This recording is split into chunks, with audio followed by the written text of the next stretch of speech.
Students, welcome once again in online classes. This is class 7 social science class and we are studying history. We have completed the first lesson where, when and how. We have completed it some exercises also. We will complete the exercise number D today. This is answer the following questions in briefly. The briefly question answers. And the question number 1 is, what do you understand by sources of history? What do you understand by sources of history? And the answer is, start your answer with the heading of sources of history. Give a heading by sources of history and then start writing. History is our heritage. History is our heritage. History cannot be written on the basis of information in people's memory alone. It has to be based on several sources. History is our heritage.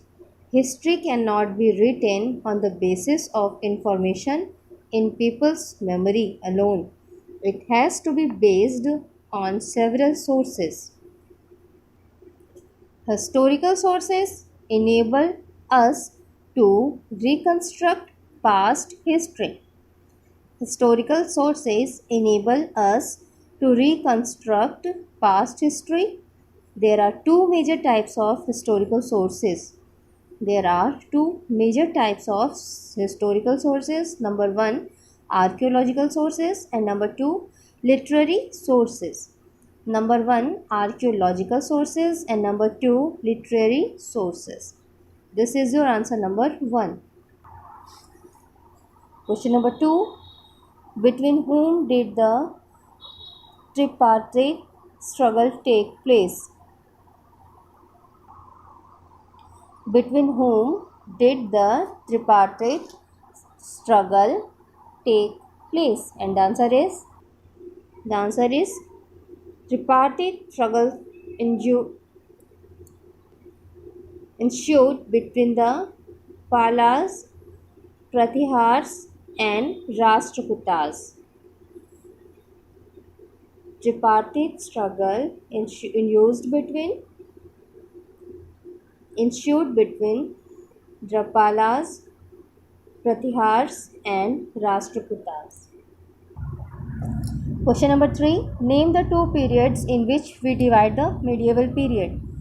Name the two periods in which we divide the medieval period, and the answer is, it is generally divided into two periods. It is generally divided into two periods. A. The early medieval period. The early medieval period between the 8th and 12th centuries AD. That is 8th to 12th centuries AD. And second is the later medieval period between the 13th and 18th centuries AD. It is divided into two periods, the early medieval period and the later medieval period. Duration of early medieval period is between the 8th and 12th centuries AD, and the duration of later medieval period is between 13th and the 18th century AD. When did the medieval period start in Europe? Question number 4 is, when did the medieval period start in Europe? In Europe, the medieval period began around 5th century AD and lasted until the 16th century AD. In Europe, the medieval period began around 5th century AD and lasted until the 16th century AD. Last is define history. Define history. History is the account of man from the earliest to the present time. History is the account of man from the earliest to the present time. Listen once again. History is the account of man from the earliest to the present time. We will complete its E exercise in next video. Complete exercise A, B, C and D in your notebook. I will check it when school will be reopened. Till then, take care. Goodbye.